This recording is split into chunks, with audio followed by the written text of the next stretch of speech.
Hey guys, today we're going to dip our toe back into the world of Dragon Ball fighting games with Super Dragon Ball Z for the PlayStation 2.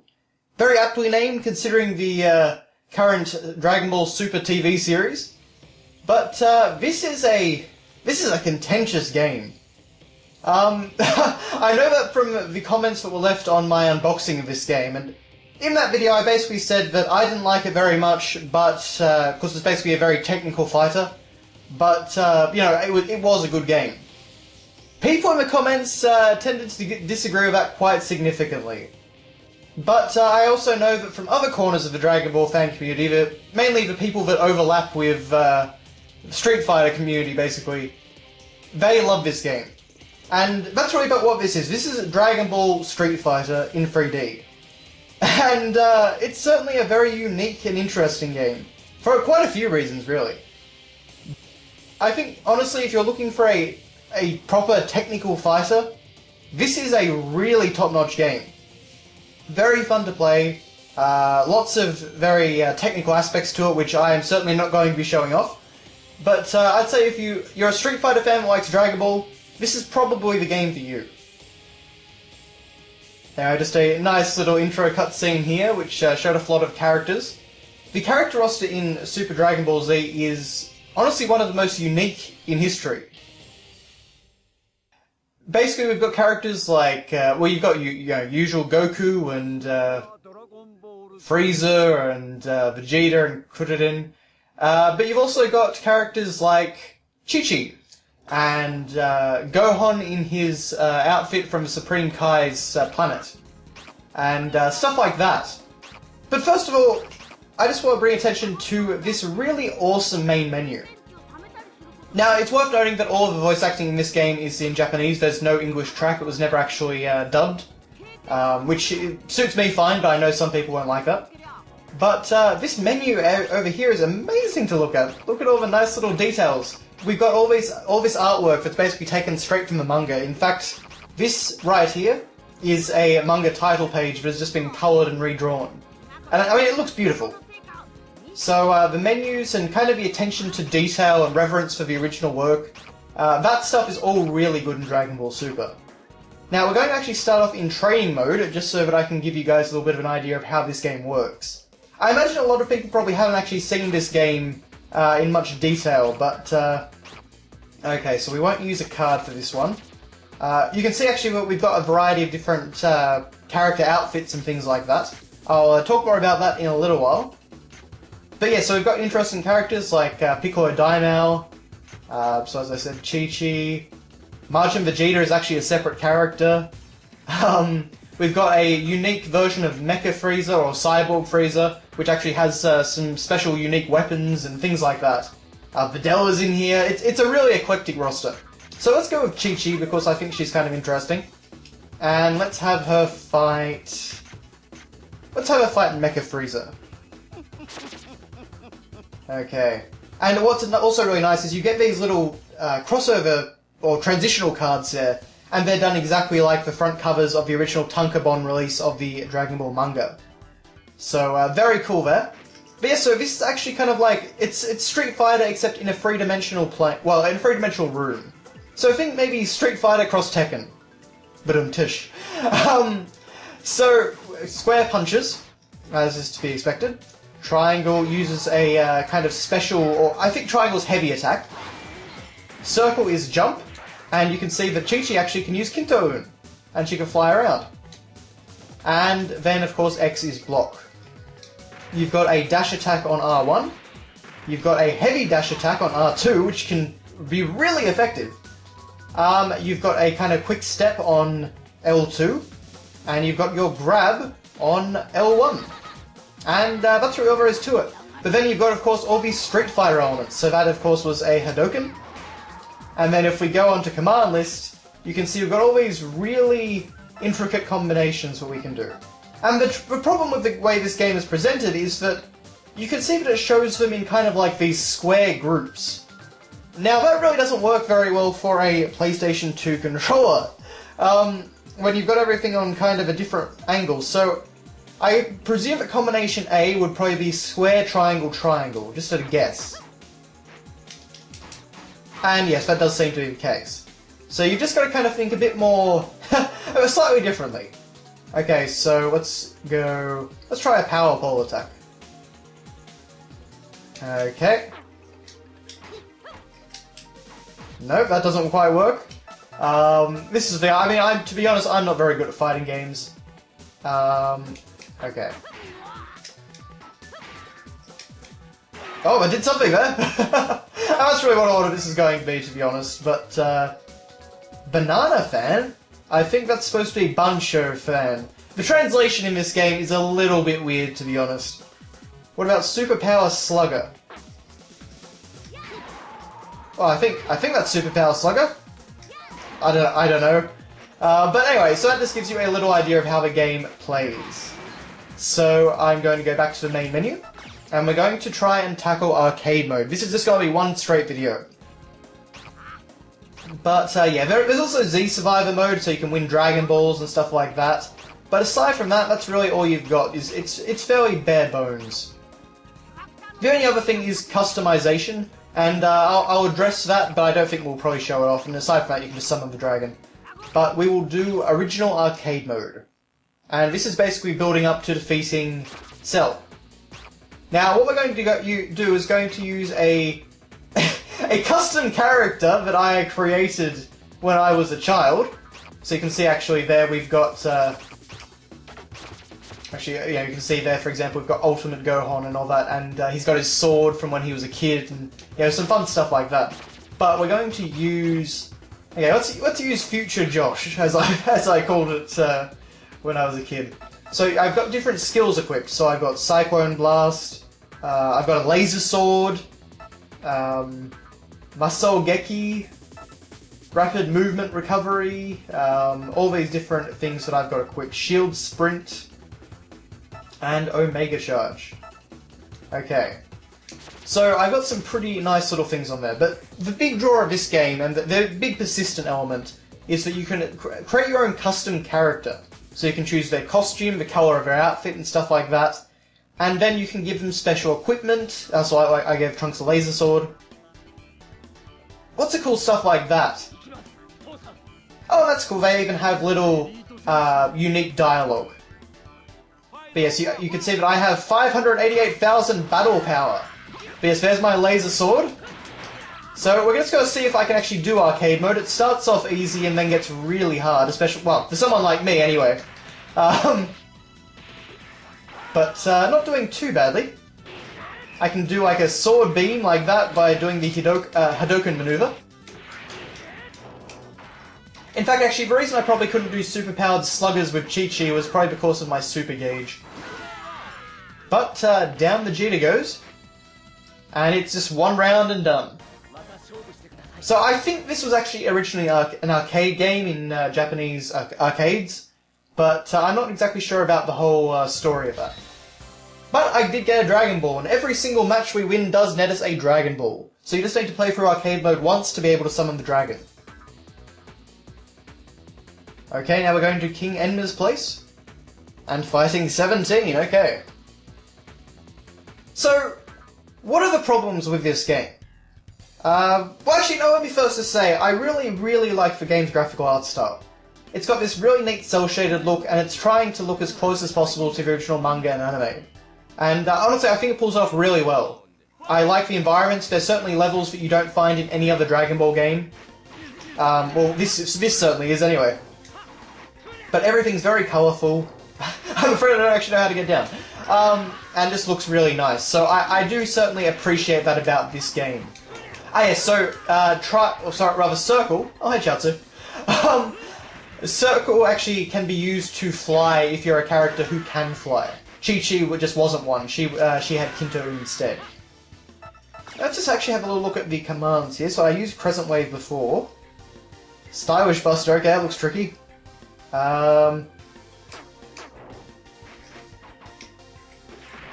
Nope, certainly can't do that one, I'm afraid. Oh, I can go Super Saiyan. Let's see here. I might need a bit more ki though. I think ki is the green gauge up top. Yep, there we go, there's Super Saiyan. And it's actually quite a nice effect. I'm not exactly sure what they do to change it around, but it looks very good. Aside from that, though... Oh. Oh no, oh no! I'm getting cocky. Oh! There we go! I actually pulled off an ultimate. Okay, that's probably the only time I'm actually going to be doing it. I just wanted to show off some of the special moves before we got to the difficult stuff. Okay, that's stage 2 out of, I believe, 7. There's no real story mode in this game, so I guess for some people that's a black mark against it. Arcade mode does get pretty repetitive because it's always the same stages in the same order. At least as far as I recall, anyway. But, yeah, that's really the only drawback of it. The biggest problem with Super Dragon Ball Z, in my opinion, is the versus mode. And the reason for that is you cannot fight a CPU-controlled opponent. You can't just have a match. You have to either go into arcade mode or have a friend to play with. And that is what really killed it for me. Because, I mean, I had people... Back then I did actually have people to play with, but, you know, we generally play Budokai 3 or something like that. And any other time, you know, the only thing to really do is Z Survivor mode, or alternatively, you know, arcade mode, which got really, you know, it was fun for a while, but it got pretty boring, basically. It got very repetitive. So that's really the biggest drawback of this game. Unless you got someone to play with, your options are very limited. And, you know, because I'm someone who just likes to really just, you know, for a fighting game anyway, turn it on, play for, say, 20 minutes or something, and just have a few fun matches with characters that I choose, it's, you know, it's a pretty big drawback. It's really the reason that I don't come back to this game very often. Really, the two Dragon Ball fighting games that I tend to revisit are Budokai 3, which I revisit fairly often, and also Super Dragon Ball Z I will revisit every now and again. But certainly that does reduce the fun factor for me. Okay, so where are we going next? We're going to the Tenkaichi Budokai. And we're fighting 16! For whatever reason, this game had a lot of Android love. Oh, hey, Qua. Oh, and of course we've got the announcer back there. And I think he shuffles around while we're fighting. Yeah, again, a really nice looking game. These are some great cell-shaded graphics. I would be very interested actually to see what the original arcade version of the game did look like. But, you know, I think this might be the Tenkaichi Budokai Arena from the Piccolo fight in the 23rd tournament. Because, you know, the ground is kind of already wrecked and everyone's run away, but Qua's still there, so who knows, I guess. I believe we can knock him ring out, but I'm not entirely sure about that. Let's see, can I do a... No, I'm failing to even do a Hadouken there. Oh no, I guess ring out doesn't actually take him out. Oh, uh-oh, Rocket Fist. Okay. So yeah, not getting too fancy, really just taking them out as I can. But Trunks has a very repetitive victory quote, it seems. So one of the interesting things in this game is that your characters gain battle power. And I honestly don't remember what battle power does. I think it's just an arbitrary measurement based on how many matches you win. Because I think you lose battle power when you lose a match, but you gain it when you win a match. So I guess it's just this whole thing about, you know, my character's stronger than, say, my friend's. Because your friend could actually bring along their memory card with their own save data, and then they could bring on their custom character with their battle power and, you know, other customizations. I guess to keep out that way, actually, if you've got people to play with, you've probably got a pretty, you know, fun fighting game. Oh. Okay, so I only seem to be able to do a Ki Blast right now. I wonder why that is. Okay, I don't really seem to be able to do Crescent Blast anymore, but unfortunately 18 is keeping me at a fair distance. Okay. Actually, that was another cool thing about this game, is that there are lots of parts of the environment which are quite destructible. So like that tree there, I believe I could actually destroy that if I hit it right and things like that. It's only a minor thing, it doesn't actually change any part of the game, but just a nice attention to detail once again. Okay, well, I pulled off one there, but... Okay, well, there was a special finish, and you could actually see I did cut down the tree. The music in this game is kind of just okay, in my opinion. There's nothing that I particularly love, but it also is kind of... Yeah, it is catchy enough. It's certainly not music that I don't like. But, you know, not quite up to the standards of the Budokai games. That is an insane-looking Frieza, and a surprisingly colourful Namek, actually. Now, I seem to remember that the giant fish could come out of the water, or something like that in this stage. Oh, there's Dende. Very appropriate text from Frieza. I wonder actually if she would say, or rather Frieza would say that, you know, with someone like Chi-Chi or Videl. Okay. Oh! Okay, so we can actually... You can see we can actually kind of use the environment to our advantage a little bit there, and that blocked a few things. Now, considering it's Frieza, how about we try and go... Oh, wow, okay. Uh-oh. There's a good old death ball. Frieza's certainly in a very spammy mood. But you can actually see that the blue gauge down the bottom, that is... Oh, I did something else. But Frieza certainly seems to have a lot of moves. But we have Super Saiyan! Get him, Drunks!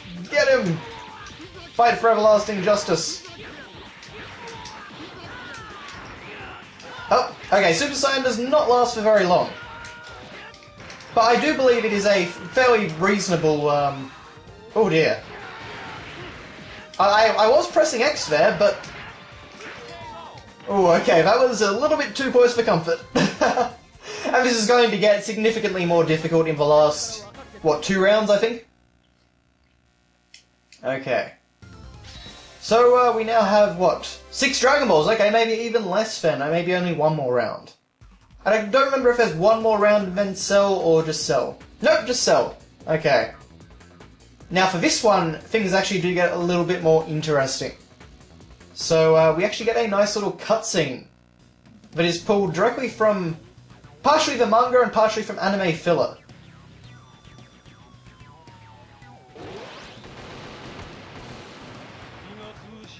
You know, I really love that effect, how, you know, the little kind of sound effect words appear in front of, you know, what the destruction that's going on. And, yeah, that's quite a lot of fun. We have Mr. Satan over there in front of a, oh, he's got Frieza's move as well. In fact, he's got 2 of Frieza's moves. Maybe that was actually the thing with Cell in this game, you know, because, you know, arcade games like Street Fighter often like to do that sort of... Uh-oh. Yeah, I think he's... I think Sorry, let me actually kind of get myself together. I'm just trying to focus on fighting. But, I think Cell is actually one of those fighting game characters who just kind of takes someone else's moveset rather than having his own. Oh dear! There we go, only just though. My Super Saiyan strength. But anyway, that is the end of arcade mode. But not quite the end for our future Josh character there. Oh dear. You can see Mr. Satan's running away. So Cell decides to self-destruct and take us with him. Unfortunately though, he didn't count on us moving slowly away. Animations are nice though. This is honestly some of the best cutscene work that we've ever had in a Dragon Ball game. And it's only goes for... there's only like 30 seconds of it. Yeah, it's really a shame that there wasn't a more detailed, maybe not story mode, but something with cutscenes and fun little sequences like that. But yeah, that's it, Super Dragon Ball Z. So of course we've got all the voice actors, and what we'll actually soon discover is that one of the key people in developing this game was one of the key people that developed Street Fighter 2. And he had left Capcom by this point, and I don't know if he'd formed his own studio or was just working at the studio where this game was made, but yeah, Very strange beast. Very strange that we even got it in the West, to be honest. But even though I didn't like it as a kid very much because it just didn't have much for me to, work with, I've got to say it is actually quite fun to go back to. I don't play it for long, but just for kind of like little short spurts like this, it is actually a lot of fun to play. And I feel like if you are a Street Fighter fan, I like Street Fighter, but I'm terrible at it. But if you are actually good at Street Fighter, you enjoy that type of game, and you do like Dragon Ball, I definitely think this is something that you should definitely track down on the PlayStation 2. But that is really all I've got to say, guys, so thank you very much for watching, and I will see you next time. Game over.